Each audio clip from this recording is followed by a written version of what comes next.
오늘 주님께서 우리에게 주신 말씀은 출애굽기 16장 2절에서 16절까지 말씀입니다. 우리 한 절씩 교독으로 읽도록 하겠습니다.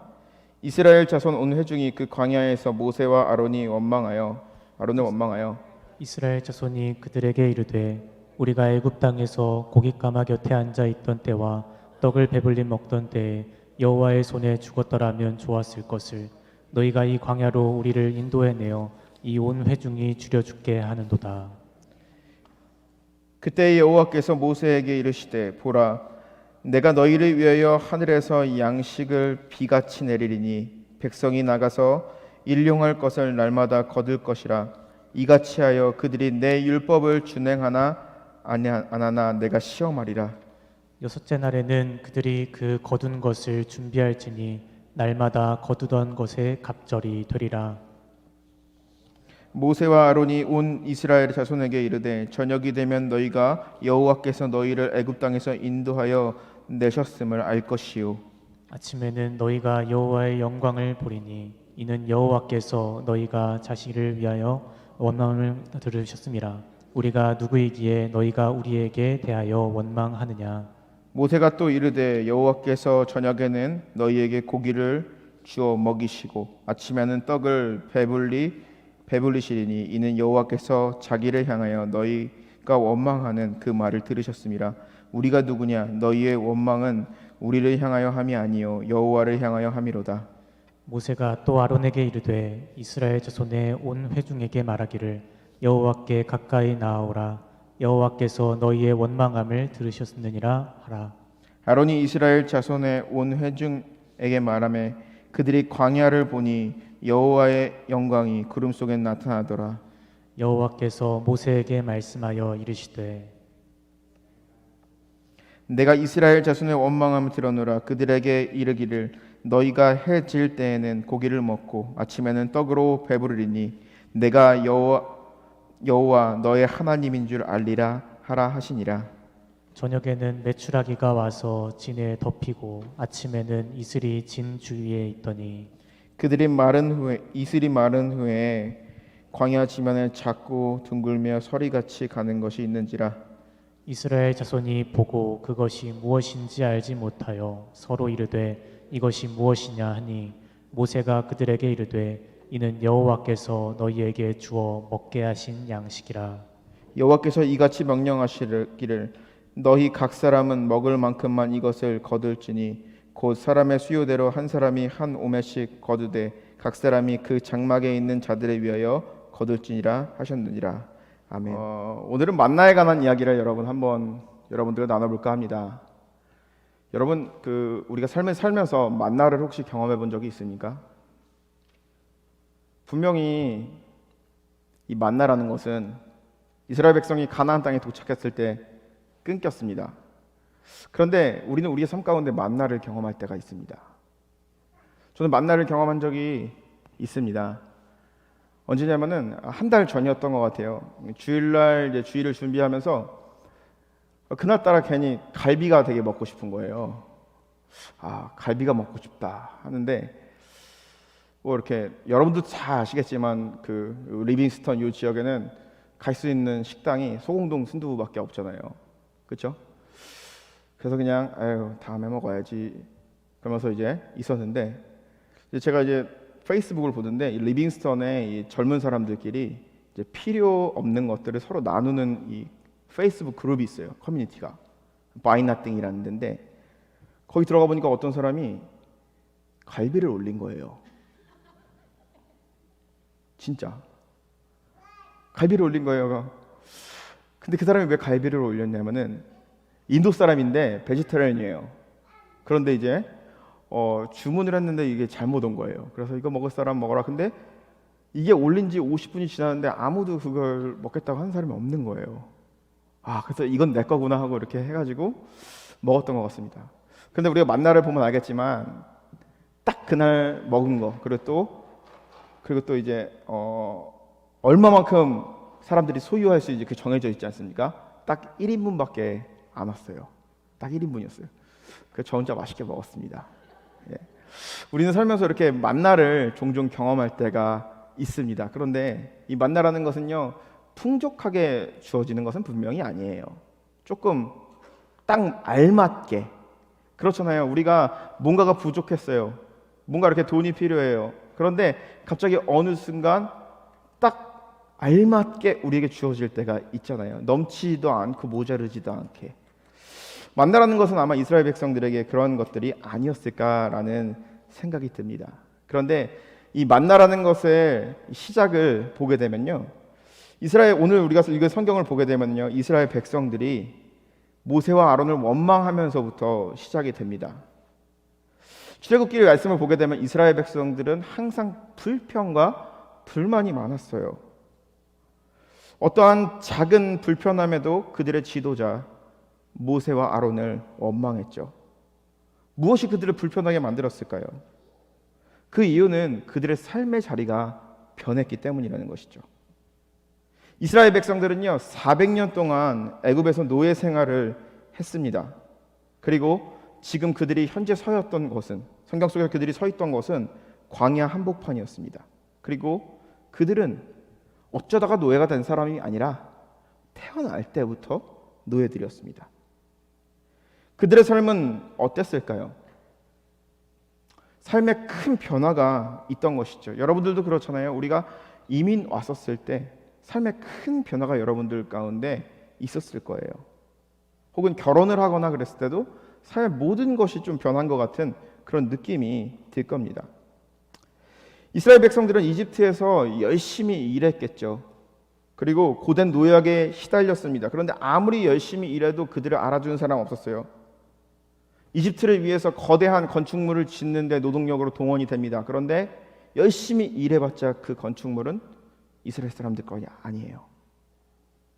남의 농장에 가서 열심히 일을 합니다. 그런데 열심히 일해봤자 그것은요, 이스라엘 백성들께 아닙니다.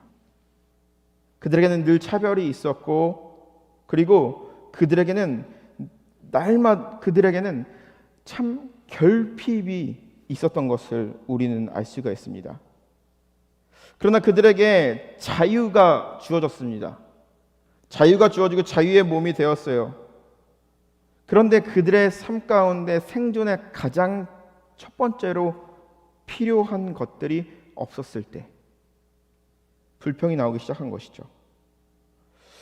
어떻게 보면은 그들의 불평은 당연하다라는 생각이 들 때가 있습니다. 오늘 본문을 제가 한 주 동안 묵상하면서 이런 생각이 들었습니다. 이 본문을 보면서 이 성경이 제 마음 가운데 얘기하더라고요. 너라면 그 상황에서 불평하지 않을 수가 있겠니? 라고 질문을 하는 거예요. 우리는 풍족한 나라에서 살고 있고 못 먹어서 굶어 죽었다는 소리는 주위에서 들어본 적이 없습니다. 그런데 이 말씀이 저에게 들려올 때에 저는 그 이스라엘 사람들의 삶에 대해서 한번 집중해 보기 시작했습니다. 몇 달 전에 저기 뒤에 저희 딸이 있죠. 딸을 태우고 운전을 해서 이제 먼 거리를 가야만 했습니다. 이제 희지는요, 이제 밖에 나가기만 하면 좋아요. 밖에 나가기만 하면 아빠 그리고 너무 좋아해요. 그러면서 이제 차를 타고 웃으면서 막 노래도 하면서 가는데 이 멍청한 아빠가요, 애기 먹을 밥을 안 챙겼어요. 물도 안 챙겼어요. 갑자기 애기가 짜증을 내기 시작합니다. 1단계, 2단계, 그 짜증 소리가 커지기 시작합니다. 3단계, 애기가 울기 시작해요. 그런데 운전을 하고 가는데 애기를 먹을 수 있는 게 없어요. 레스탑도 없는 거예요. 어떻게 하지? 저는 이제 애기가 차에서 울면은 어떻게 하냐면은 노래를 불러줍니다. 그리고 괜히 말을 시켜요. 근데 그게 잘못된 것 같아요. 배고픈데 말 시키면 짜증 나잖아요. 왜 하나 하면 희지가 둘 이렇게 대답을 해요. 10가지 계속 하는 거예요. 막 짜증을 내더라고요. 그러면서 이제 어떡하지 하면서 그 아이에게 제가 할 수 있는 단 한마디의 말은 뭐였냐면은, 희지야, 아빠가 미안하다, 조금만 참아, 그거밖에 없었어요. 광야에서 이스라엘 백성들은 어땠을까요? 그들은 성인이었기 때문에 배고픈 것 정도는, 며칠 정도는 참을 수 있었겠죠. 그들이 원래 이전에 있었던 것은 엘림이라는 오아시스였어요. 그런데 자신의 자식들이요, 배고프다고 울기 시작합니다. 목마르다고 울면서 픽픽 쓰러지기 시작해요. 배가 고파서 아사할지도 몰라요. 이러한 상황에서 어떻게 되겠지라고 기다리는 부모가 과연 있을까요? 이스라엘 백성들은요, 긴박했어요. 어른들만 생각했을 때가 아니라 그 이스라엘 백성들이 가는 그 행군 가운데는 어린아이들도 있었습니다. 노인들도 있었어요. 자신의 연로하신 자신의 어머니가 배가 고파서 목이 말라서 일어나지 못하는 거예요. 이걸 과연 참을 수 있을까요? 이런 상황이 지속되자 이스라엘 백성들은 다음과 같이 말하는 사람들도 있었습니다. 애굽에 있을 때는 고기가 곁에 앉아 있었고, 그리고 떡을 배불리 먹을 수 있었는데, 차라리 그때 여호와의 손에서 죽는 것이 날 뻔했어 라고 말하는 사람들도 있었습니다. 이스라엘 백성들이요, 이렇게 분노하고 원망한 것은 결핍에서 비롯된 것이죠. 그들의 가장 기본적인 욕구가 충족되어지지 않을 때 이런 분노가 일어나고, 분노는 과거의 사건을 과장하기 시작합니다. 우리가 한번 생각해 볼 필요가 있습니다. 차라리 애굽에서 죽었으면 좋았을 뻔했어. 애굽의 고기가마에 앉아 있을 때가 그립고, 그리고 또 애굽에서는 떡을 실컷 먹었는데 여기서는 지금 뭐야? 그들이 진짜 애굽에서 고기와 떡을 실컷 먹었을까요? 그들의 신분은 노예입니다. 그들의 신분은 노예예요. 노예에게 많은 고기와 많은 음식을 줄까요? 아니라는 거죠. 그런데 그들의 삶이 너무나도 고달프다 보니까 그 삶을 잠깐 잊기 위해서 과거를 생각합니다. 그런데 그 과거를 생각하는데 그 과거에서 그 과거를 과장하기 시작한 것이죠. 여러분, 우리도 그럴 때가 있잖아요. 가끔 힘들 때, 가끔 어렵고 가슴 아플 때, 그것을 잊기 위해서 과거에 행복했던 시간을 떠올립니다. 내가 가장 잘 나갔을 때, 내가 가장 예뻤을 때, 내가 가장 부자였을 때, 그때를 떠올립니다. 그러면 조금 행복해집니다. 그런데 거기서 좀 더 넘어가면은 이 과거가 과장이 되고, 그리고 현실과 과거를 구분하지 못하는 그런 상황에 오게 됩니다. 여러분, 허언증이란 말 들어보셨습니까? 허언증은 뭐냐면은 그냥 의도적으로 그러는 것이 아니라 그냥 습관적으로 거짓말을 하는 사람들입니다. 그리고 자기가 뱉은 그 거짓말을 사실로 믿으면서 살아가는 사람들. 그런데 대부분의 그런 사람들은 어디서부터 시작되냐면 그들의 결핍에서 시작됩니다. 누군가에게 인정을 받지 못하거나 큰 상처가 있는 사람들이 그런다라고 합니다. 이스라엘 백성들의 그 결핍의 문제는요, 심각한 문제였습니다. 그들이 극복할 수 없는 어려운 문제였어요. 그러한 상황 가운데 그들은 자신의 기억을 과장하기 시작했던 것이죠.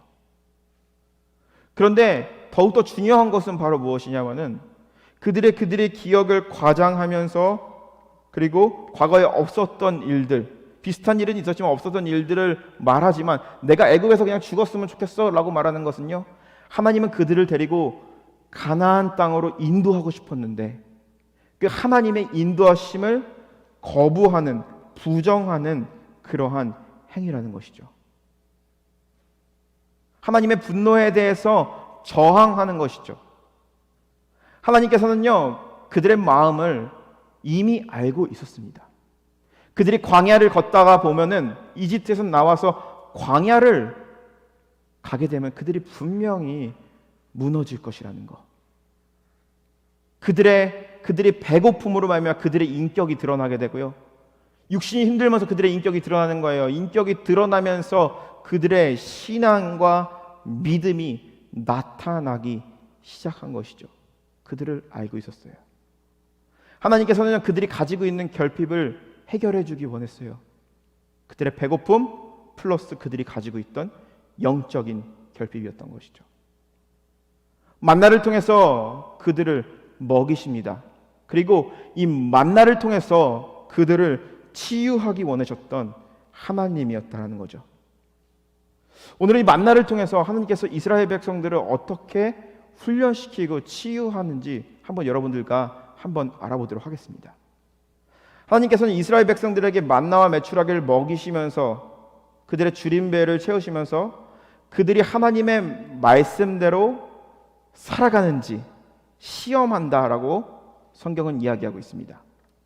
시험하면 우리가 뭔가 시험을 통과해야 될 것 같고 뭔가 이렇게 시험이 두려운 사람들이 있잖아요. 그런데 이 시험은 바로 무엇이냐면은 이 광야의 시간을 통해서 하나님께서 이들을 훈련시키기 원했다라는 개념으로 우리가 이해하면은 좋을 것 같습니다. 그러면은 이 만나를 통한 이 광야의 시험은 무엇이었을까요? 첫 번째입니다. 첫 번째, 이 만나를 통한 광야의 시험은 그들의 주인이 하나님임을 인정하기 위함이었습니다. 그들의 하나님이 진짜 그들의 하나님임을 하기 위해서 그런 시험을 그들에게 허락했던 것이라고 말할 수가 있는 것입니다. 왜 하나님께서는 그들에게 그러한 시험을 주셨을까요? 한번 생각해 봅시다. 만약에 이스라엘 백성들이 홍해를 가르고 바로 일주일 만에 가나안 땅에 도착했다 그러면은 어떻게 되었을까? 40년의 광야에서의 시간이 없다고 하면은 과연 그들의 인생은 어떻게 되었을까? 우리는 한번 생각해 볼 필요가 있습니다. 어떻게 되었을까요? 이스라엘 백성들에게는 꿈이 있었을 것입니다. 이집트에서 살아가지만 이집트 사람으로서 대우도 받지 못하고 열심히 일해봤자 자기 것이 되지 않는 그 상황 속에서 그들은 자유를 갈망하며 하나님의 인도하심을 따라 홍해를 건넜습니다. 그런데 그들이 홍해를 건너면서 가지는 꿈이 있었을 거예요. 여러분, 우리가 한번 생각해 보겠습니다. 우리가 이민 처음 왔을 때 직장을 얻게 되고요. 그리고 나서 조금 안정적으로 돈을 벌기 시작했어요. 그런데 그리고 나서 마음속에 드는 생각이 뭐가 있죠? 나도 집 한 채 샀으면 좋겠다. 집 한 채 있었으면 좋겠다. 이게 어떻게 보면은 모든 사람들의 욕구이자 꿈인 것입니다. 이들에게도 그런 욕구가 분명히 있었을 것입니다. 이집트에서 고된 노역에 시달리면서 열심히 일해봤자 보상도 받지 못하고 그것에 대한 전혀 그런 베네핏이 없을 때 만약에 내가 이곳을 떠나 가나안 땅, 우리 조상의 땅으로 돌아가게 되면은 그곳에서는 내가 털을 크게 잡아서 열심히 일해서 농사도 많이 지은 다음에 부자가 되어서 이집트 사람들처럼 노예들 부리면서 살아야지. 그러한 꿈이 있지 않았을까요? 만약에 그렇게 됐습니다. 그냥 많은 사람들이 그렇게 부자가 되고 그리고 또 노예도 부리면서 다른 약한 사람들을 자신의 민족으로 데려와서 가장 밑바닥에 깔아놓고 그들의 노동력을 착취하면서 살아가는 거죠. 그들 중에 가장 돈이 많고 힘 있는 자가 왕이 될 것입니다. 그런데 그 왕은요, 어떠한 존재가 되느냐? 절대적인 권력을 갖고 있기 때문에 마치 이집트의 파라오와 같은 신적인 존재가 분명히 될 것입니다. 여러분, 우리가 인류의 역사를 보게 되면요, 가장 힘 있는 나라, 가장 부유한 나라라고 말하는 그 밑바닥을 보게 되면요, 그 밑바닥엔요 가슴 아픈 희생들이 있습니다. 세계에서 가장 부유한 나라, 힘센 나라 미국에 살고 있습니다. 그런데 이 미국의 가장 밑바닥을 보게 되면, 역사의 근원을 보게 되면은 인디언들을 무참히 학살하고 흑인 노예들을 이용하여서 개인의 유익을 취하고, 그것이 하나님의 뜻이다, 성경적인 원리다라고 말하면서 노예를 사용하는 것이 합리화했던 그런 흑역사가, 그러한 잔인한 역사가 있지 않은지요. 그런데 너무나도 신기한 것은요, 이스라엘 백성들도 그러한 것들을 꿈꿨을 것이라는 거죠. 왜냐? 그들도 똑같은 인간이기 때문에. 그런데 하나님께서는 그들의 그것을 막기 원했습니다. 왜 막기 원했습니까? 하나님의 백성으로서, 하나님의 예배하는 민족으로서 그들을 사용하기 원했기 때문이라는 것입니다. 그들은 이집트에서 자유의 신분을 얻게 되었습니다. 하지만 그들이 진짜 자유를 얻은 것은 아닙니다. 자유인처럼 보이지만 그들은 이미 그들이 보고 자라고 평생 살아왔던 것은요, 이집트의 노예였습니다. 이집트의 시스템 속에서 강자가 약자를 짓밟는 그런 시스템 속에서 살아왔다라는 것이죠. 거기서 살아온 자들이 새로운 땅에 간들 새로운 삶을, 우리는 그러지 말아야지 그렇게 하겠습니까? 아니죠. 이집트에서도 그랬으니까 내가 이집트에서 성공하고 가나안 땅에서 부자가 되고 가나안 땅에서 잘 먹고 잘 살려면 그들이 사용했던 것을, 방법을 똑같이 사용하면 되지 않을까? 만나는요, 이스라엘 백성들에게 내릴 때 하루에 한 번씩 내렸어요. 많은 양을 갖는다 할지라도 그것을 다 소유할 수 없는 게 만나였어요. 하나님은 왜 그랬을까요? 이스라엘 백성들이 가나안 땅에 잘 갈 수 있게 풍족하게 주고 넉넉히 주고 그들이 잘 먹고 잘 살게끔 도와주고 풍족하게 서포트해 주면 되는데, 하나님께서 왜 이스라엘 백성들에게 순간순간마다 목마름을 주시고 위기를 주시고 하루 먹을 수 있는 그 만나만 먹으면서, 하루 먹을 수 있는 그 메추라기를 먹으면서 그들은 그렇게 살아갔을까요? 40년 동안. 그것은 바로 무엇이냐면, 그들에게 많은 것이 주어지게 되면은 과거의 이집트에 있었던, 온 인류에 있었던 강자가 약자를 짓밟는 그 죄악이 그들 가운데 나타날 것이 뻔하기 때문이라는 것이죠. 만나를 바라먹으면서 오늘 우리에게 주신 그 은혜를 감사하며, 그리고 또한 내일 우리에게 주실 그 은혜를 기대하며 나아가는 것이 하나님이 이스라엘 백성들에게 만나를 준 첫 번째 이유였던 것이죠. 그들을 통치하는 사람, 그들을 지배하는 사람, 그들이 살아가야 되는 방식은 이집트의 파라오가 아니고 애굽 사람들이 아니고 가나안 사람들이 아니고 하나님의 방식대로 하나님의 백성으로서 살아가기 원함이라는 것이죠. 우리도 살면서 그러한 것을 느낄 때가 있을 것입니다. 내가 어떤 거를 놓고 기도했어요. 그런데 딱 그만큼만 딱 나에게 주어지는 거예요. 그런데 조금 더 나에게 풍성하게 주셨으면 정말 좋았을 텐데 라고 생각이 들 때가 있을 것입니다. 그런데 우리가 조금만 생각해 보면은 그거보다 조금 더 내가 더 나은 삶, 더 많은 축복 안에 거하였다 그러면은 나는 과연 하나님을 신뢰하며 믿음을 가지고 살아갈 수 있을까? 우리에게 매일매일의 은총을 주시며 그렇다면 매일매일의 내일의 은총을 기대하게 하시는 것은요, 하나님이 우리를 너무나도 사랑하기 때문입니다. 하나님의 이스라엘을 통하여서 그들을 하나님의 백성으로 만들기 위해서, 훈련시키기 위해서 그랬던 것처럼 우리와도 하나님께서는 반드시 그러신다라는 거죠. 사랑하는 성도 여러분, 이스라엘 백성들이 매일매일 주님의 은총을 기대하고 내일의 은총을 향하여 기대하며 나아갔던 것처럼 우리의 삶도 오늘 우리에게 허락하신 그 은혜에 감사하며 내일 하나님께서 우리에게 베풀어 주실 그 만나와 같은 그 은혜를 기대하며 나아가시는 저와 여러분들이 되시기를 주님의 이름으로 간절히 축원합니다.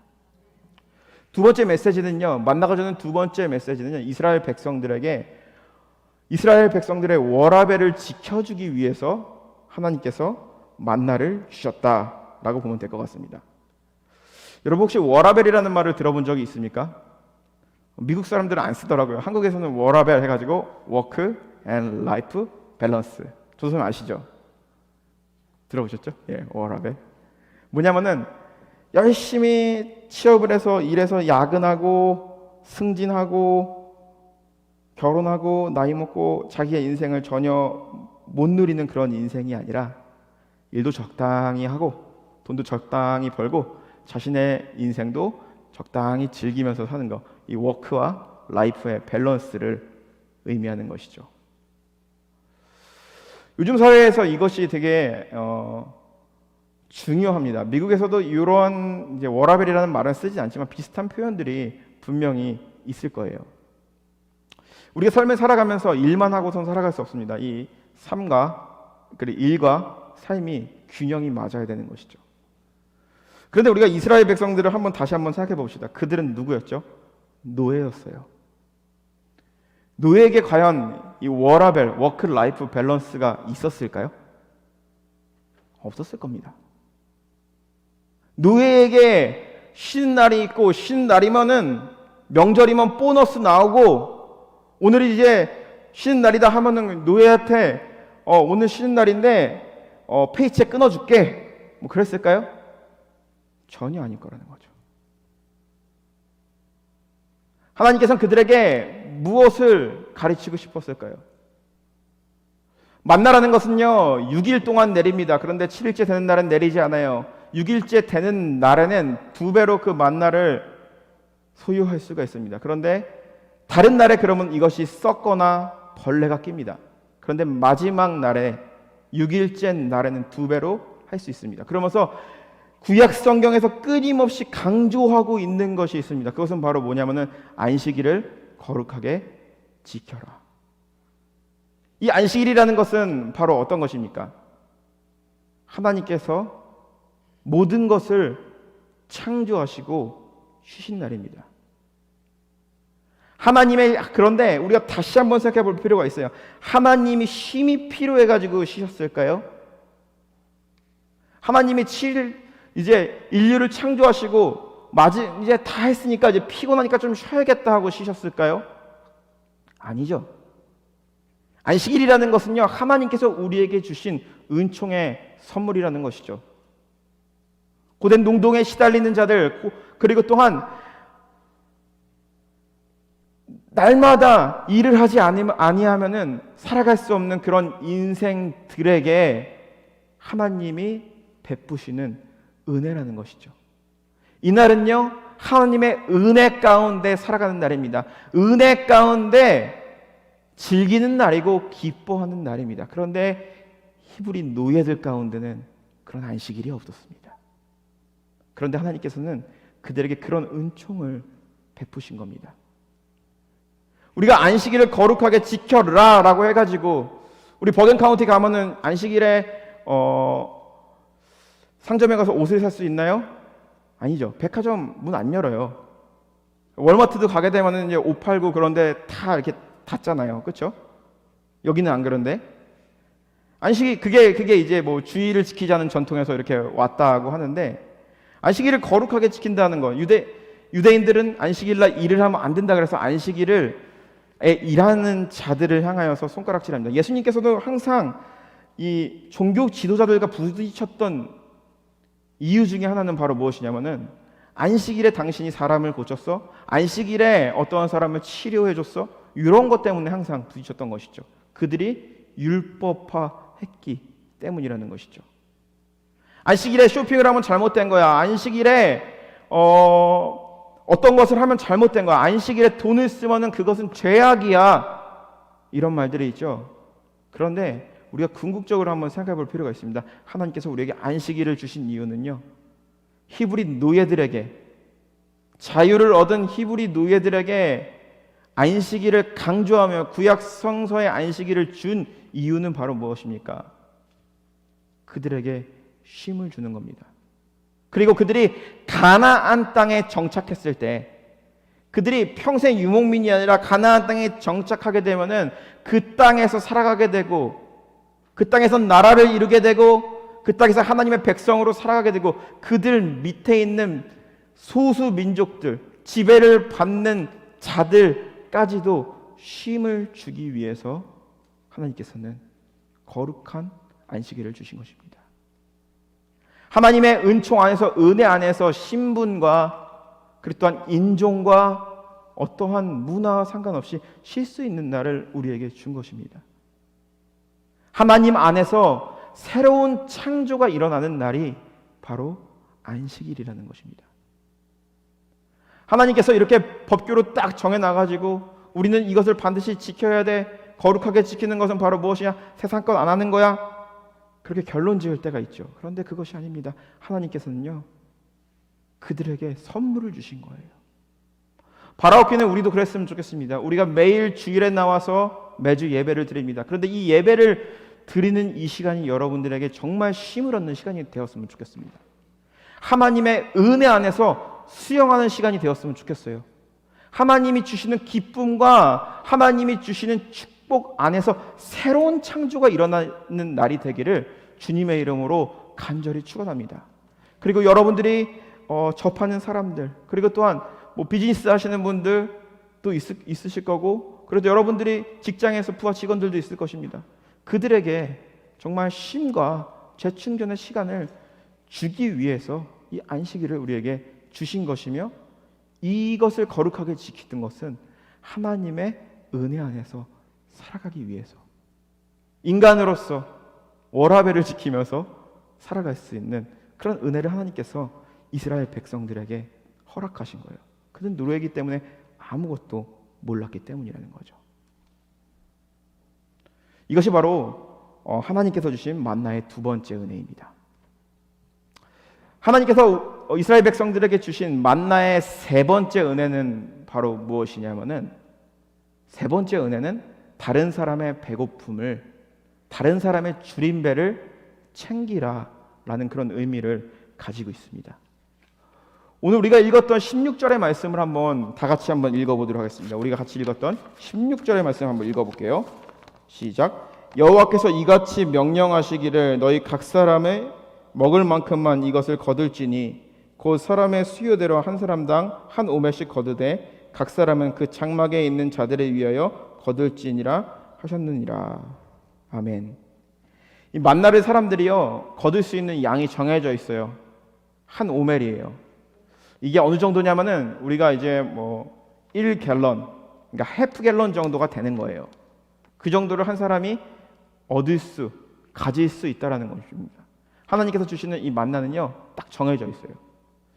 만나라는 것이 정말 있었을까? 저는 어렸을 때 이 만나라는 것이 어떻게 생각이 했냐면은 정말 하늘에서 이 빵이 떨어지는 줄 알았어요. 어렸을 때 그냥 순수하게 교회 학교에서 이 만나에 대한 이야기를 들었을 때 나도 만나를 경험하고 싶다 그랬는데, 이 학자들이 말하기에 이 만나라는 것은 바로 어떤 것이냐면은 당시에 이제 민수기에 보게 되면은 이 만나가 새벽에 내린다 그러는데, 새벽에 이슬이 내리면서 어떠한 이제 곤충들이 분비물들을 떨어뜨립니다.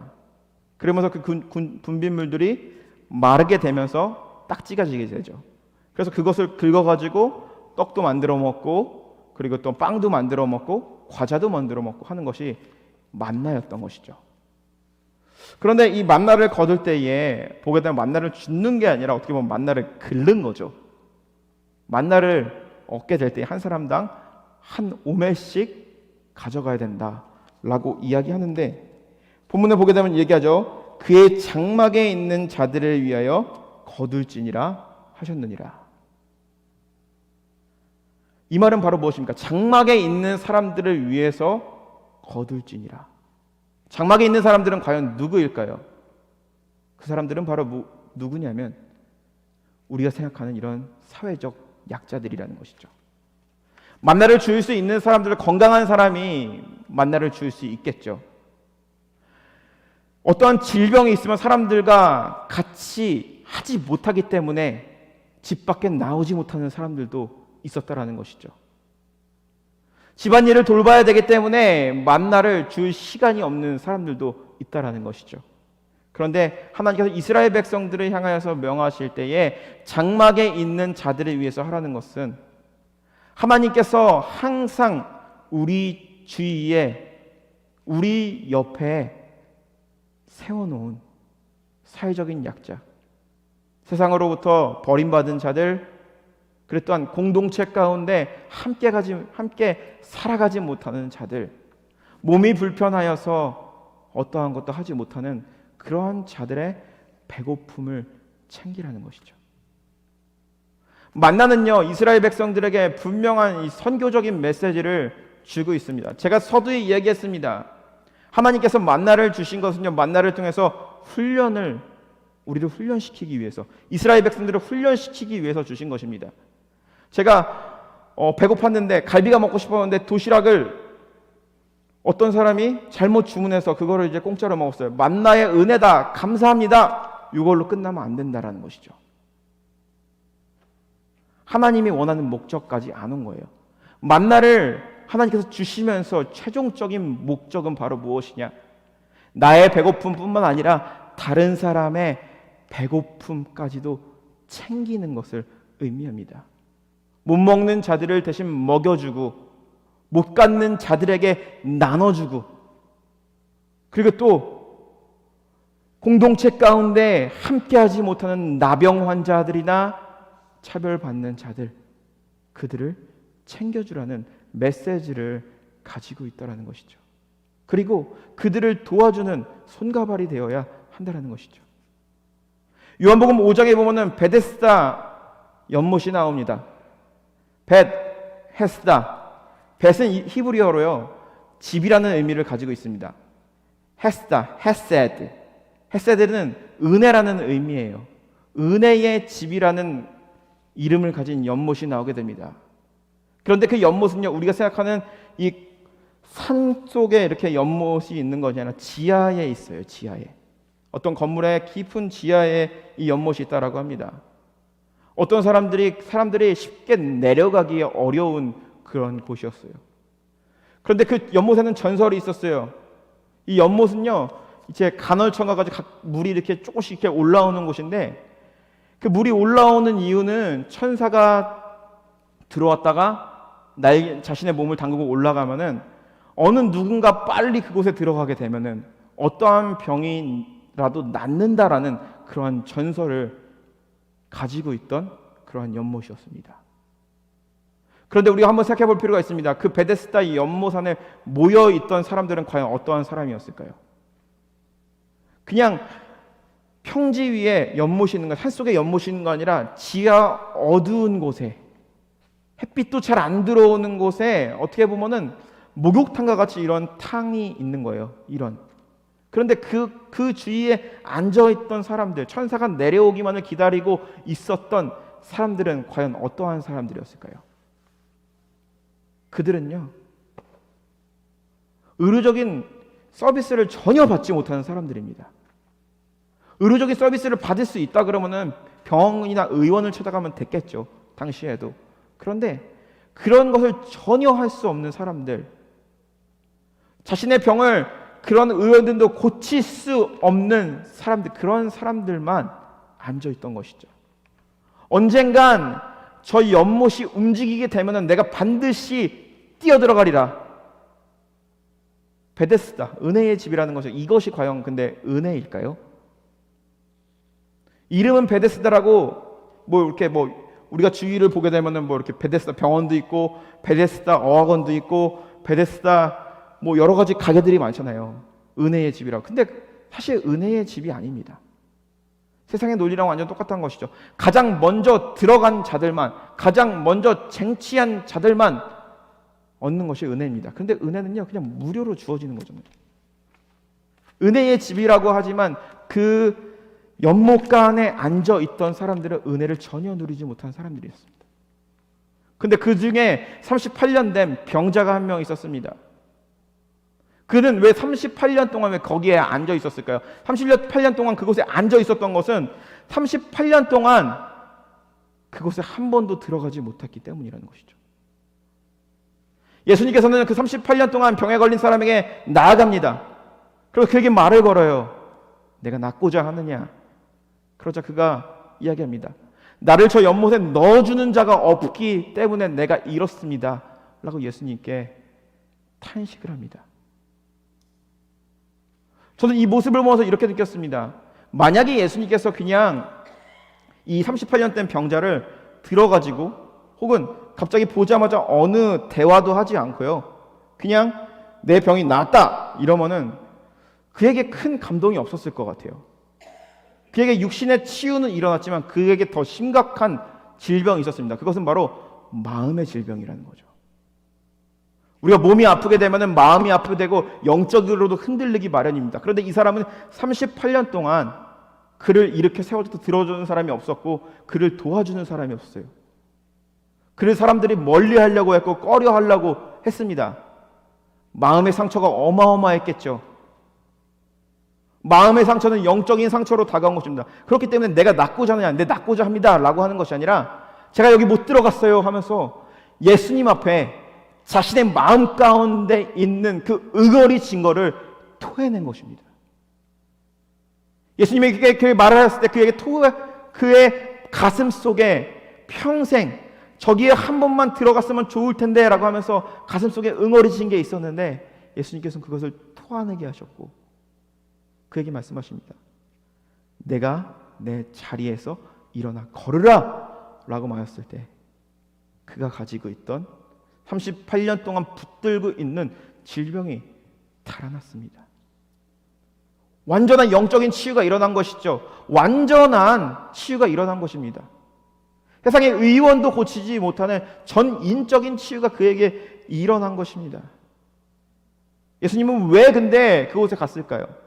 왜 예수님은 아프지도 않은데 왜 38년 된 그 병자를 향해서 다른 사람도 아니고 그를 향하여서 가서 그에게 아픔을 토해내게 했을까요?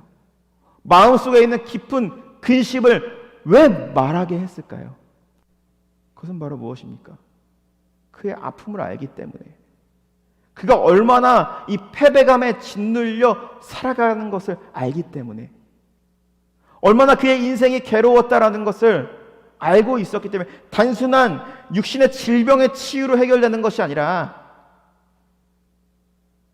정말 그에게는 자신의 마음속에 있는 깊은 쓴뿌리를 뽑아내는 그런 작업이 필요했기 때문이라는 것이죠. 주님께서 이스라엘 백성들의 이야기로 다시 한번 돌아가 보도록 하겠습니다. 주님께서 이스라엘 백성들에게 만나를 주면서 너희들이 가질 분량은 한 오멜씩이야. 그런데 장막에 있는 자들을 위해서 너희가 그들의 것도 함께해. 그 말은 바로 무엇입니까? 장막에서 나오지 못하는 자들, 사람과 어울리지 못하는 자들, 평생 사람들에게 부정하다고 손가락질 받는 그들의 마음을 헤아려 주라는 것이죠. 17절 18절의 말씀을 보게 되면요, 이렇게 얘기합니다. 만나가 내렸는데요, 넘치지도 않았고 부족하지도 않았다라는 것입니다.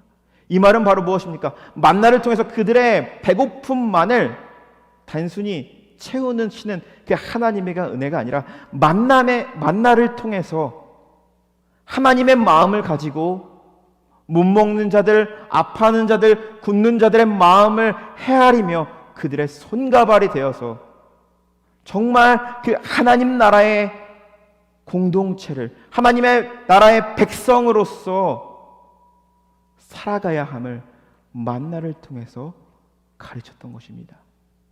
이것이 이스라엘 백성들에게 주신 만나의 메시지라는 것이죠. 저는 오늘 이 설교 말씀을요 보게 되면요 딱 한 가지로 요약하고 싶습니다. 그것은 바로 무엇입니까? 그것은 우리는 절망의 순간에 만나를 바라보며 예수 그리스도를 바라보며 미래를 기억해야 한다는 거죠. 우리가 미래를 기억해야 된다는 것은요 어떻게 보면 말이 안 맞는 모순이죠. 그렇죠? 과거를 기억은 하는데 미래를 어떻게 기억을 합니까? 그런데 이스라엘 백성들이 광야에 나왔을 때 과거를 기억을 했어요. 과거의 추억들. 그런데 과거의 추억들은요 그들의 믿음을 무너지게 했고 하나님의 인도하심에 대해서 저항하는 자들이 되었어요. 그런데 미래를 기억하라는 것은 바로 어떤 의미입니까? 하나님께서 하나님 말씀을 통해서 우리에게 말씀하시고 성경을 통해서 얘기하시고 우리가 받은 그 구원의 확신을 가지고 이미 우리를 통하여서 이루고 이미 우리를 통하여서 대신 싸우실, 만드실 그 하나님 나라를 소망하며 오늘의 은혜에 감사하면 내일의 은혜에 기대하며 나아가는 인생이 바로 미래를 기억하는 인생이라는 것이죠. 이스라엘 회중 중에서 가장 성스러운 장소는 과연 어디였을까요? 가장 거룩한 장소는 어디였습니까? 바로 성막이었습니다. 성막 중에서도 가장 거룩한 방은 어디였죠? 지성소였어요. 지성소에는 뭐가 있습니까? 법궤가 있습니다. 법궤에 있는 것은 바로 무엇입니까? 아론의 쌍난 지팡이, 십계명 돌판, 그리고 마지막으로는 뭐입니까? 만나의 항아리. 40년이 지나고 광야 40년이 지나고 그들의 광야 생활은 끝났습니다. 그런데 거기다가 가장 중요한 세 가지 중에 만나의 항아리를 넣었던 이유는 바로 무엇이냐? 절망의 순간에, 아픔이 있는 순간에, 괴롭고 고통스러운 순간에 우리에게 날마다 베풀어 주셨던 그 하나님의 은혜, 그 은혜로 말미암아 미래를 기억하고 소망할 수 있게 해주신 그 만나의 은총과 은혜를 기억하라는 것이죠. 사랑하는 성도 여러분, 만나는요 끝나지 않았습니다. 지금 우리의 순간에서도, 지금 이 순간 우리에게도 주어지고 있습니다. 그 만나에 감사하며 그 만나를 나눌 줄 아는 사람이 되기를 주님의 이름으로 간절히 축원하고, 한 주 동안 매일매일 매 순간 내려주시는 주님이 주시는 만나를 먹고 한 주간 승리하며 나아가시는 저와 여러분 되시기를 주님의 이름으로 간절히 축원합니다. 기도하겠습니다.